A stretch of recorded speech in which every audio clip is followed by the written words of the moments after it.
ازيكم يا شباب عاملين ايه؟ طبعا ده اول فلوج ليا باذن الله. وانا النهارده قررت اصحى الساعه 4 الفجر بالظبط حاليا. بس حاليا مش 4 الفجر، حاليا 3 ونص. بس انا صحيت بدري علشان اصور لكم كل لحظه. من الاخر هجرب اعيش زي ما المفروض اكون. دلوقتي هروح اخد شاور كده على السريع واتوضى لصلاة الفجر، ويلا بينا علشان ورانا النهاردة يوم مليء بالتحدي جامد. توكل على الله يا صديقي، يلا بينا.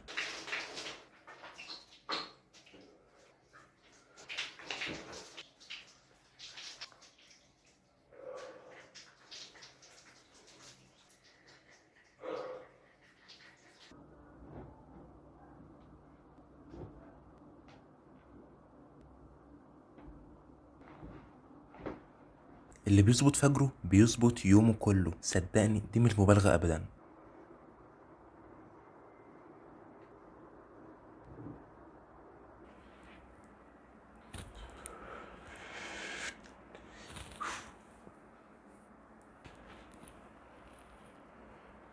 انت تعرف ان حلمي اكسب اكبر بطولة للطبيعيين؟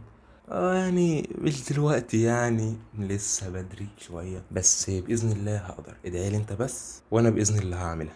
اتوضينا ولبسنا وجهزنا نفسنا. ويا بطل هننزل دلوقتي نروح المسجد، فيلا بينا اروح اصلي صلاة الفجر. استنى لسه فاضل 3 دقايق بالظبط ونسمع الاذان. اول ما نسمع الاذان هنزل عشان اصلي صلاة الفجر. الأذان بيأذن يا بطل.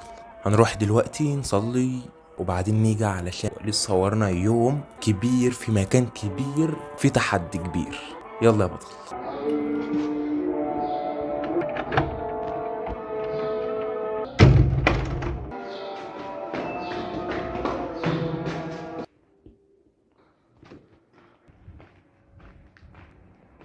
بسم الله وصلنا.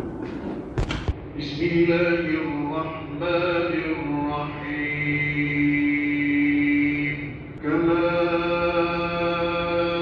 أرسلنا فيكم عليكم الكتاب والحكمة. خلصت صلاة وطالعين من البيت. ايه ده مفتحش ليه؟ ياما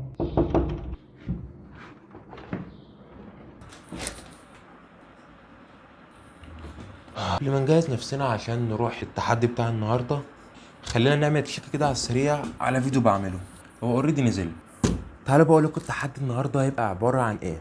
بكل بساطه هيبقى التحدي عباره عن جري وضغط واحتمال بلانك. بس الفكره في تحدي الجري ان هجري اكتر من لفه في وقت زمني قياسي. وطبعا الكلام ده ينطبق على التحديات التانية. موضوع صعب والله، ما تستهونش بيه. هقول لكم التحدي جه ازاي. اخويا عبد الرحمن كنا بنهزر وكده يعني ف انا اللي كسبت طبعا. فقام قايل لي بقى على التحدي ده. انا حرفيا مطلوب مني نجري اكتر من لفه في لفات كتير في وقت زمن قصير، وغير الضغط بلانك ومجهود كتير قوي. بس ده فادني في حاجه، اني صحيت بدري الفجر. وبصراحه اليوم ما يبقاش جميل الا ببدايته بصلاه الفجر، خاصه جماعه. يا عم انا هسمع كلامك، ماشي هنعمل التحدي.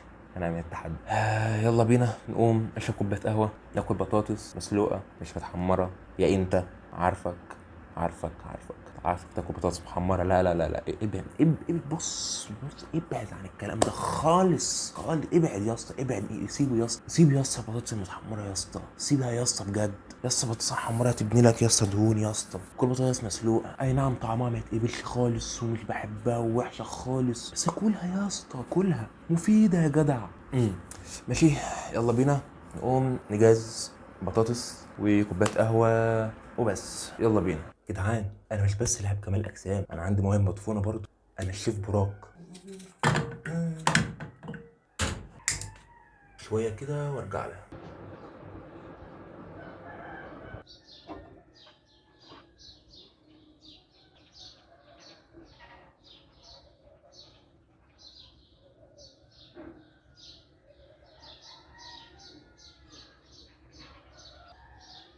خلاص يا بطل، كمان بطاطس، شربنا القهوة، يلا بينا ننزل نبدأ التحدي.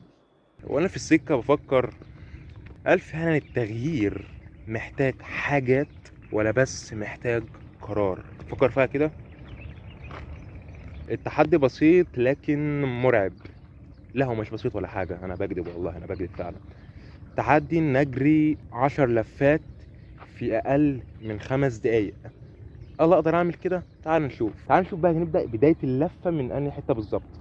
بقول نبدأها من هنا، من عند حاجتي، وخلص الملعب كله ونيجي لنقطة البداية تاني. يلا بسم الله كده على أول لفة. الساعة دلوقتي 7 بالظبط. يعني لو الساعة جت 7:05 وأنا لسه مخلصتش ال10 لفات المفروض يعني أكون خسرت. أكون خسرت صح. هي ازاي أصلا؟ ده شبه مستحيل يا جدعان، بس يلا يلا بسم الله أول لفة.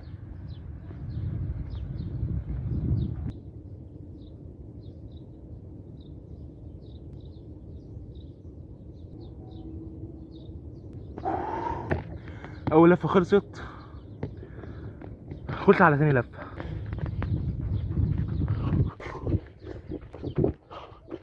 تاني لفة خلصت، نبدأ التالتة. المفروض 10 لفات أقل من 5 دقايق. تمام. على فكرة الملعب كبير. رابع لفة، خامس لفة، حرفيا فاضل دقيقتين 2 وأنا لسه في سادس لفة. عندي لك خبرين، خبر حلو وخبر وحش.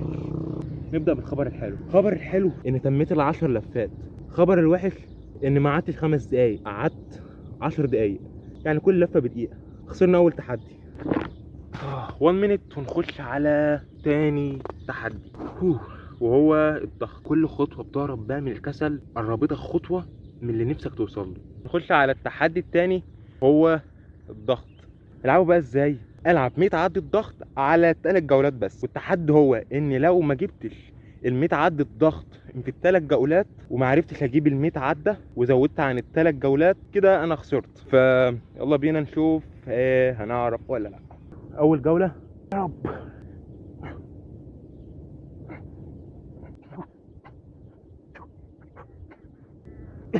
كده اول جولة جبنا فيها 30 عدة. نشوف الجولتين التانيين هنعمل فيهم ايه بالظبط.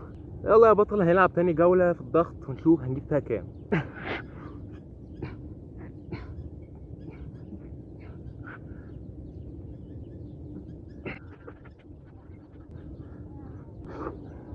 جبنا في تاني جولة 40 عدة ضغط. ده معناه ان فاضل 30 عدة ضغط بالظبط وفاضل جولة واحدة، وانا حرفيا ما كنتش قادر. يا ترى اعرف اجيبهم ولا لا يا بطل؟ ملحوظة، ما ينفعش تزيد عن دقيقة واحدة في الراحة بين كل جولة وجولة. الجولة الثالثة والأخيرة.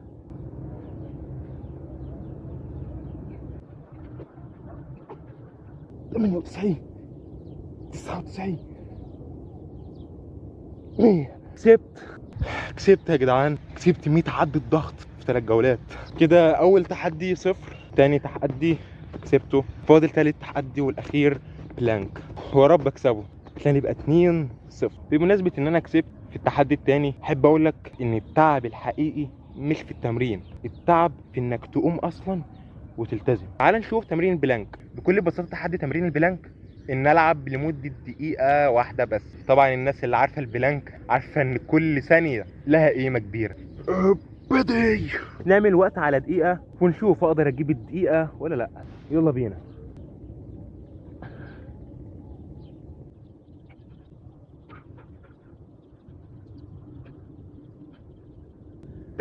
احنا عدينا الدقيقة، جبنا الدقيقة في البلانك. اللي يقدر يعمل اكتر من كده يكتب لي في الكومنتات، وانا واثق اللي فيه اعلى مني بكتير.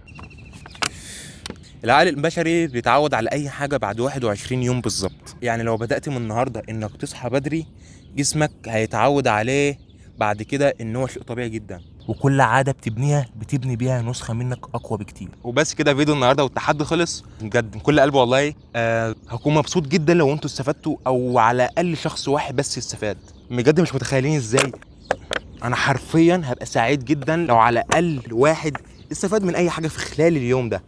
هي اكيد مش كل حاجه النهارده كانت مفيده لكل الاشخاص، بس على الاقل لو في حاجه واحده قدرت افيدكم بيها ساعتها اكون مبسوط قوي. وطبعا اول حاجه مفيده حصلت النهارده هو صلاه الفجر، ان انا صحيت بدري وصليت الفجر. دي اسلوب حياه جميل جدا، وبجد انا مبسوط. كنت معاكم في التحدي دون، وعموما ده اول فلوج ليا وان شاء الله مش هيكون الاخير. انا اخوكم احمد حواشي، عندي 17 سنه، الاربع ايام او 5 ايام، ومبسوط جدا اني معاكم، وان شاء الله اعرف افيدكم في الفيديوهات الجايه باذن الله. وسلام يا حوشي، التحدي خلص، هنتقم منك اخويا.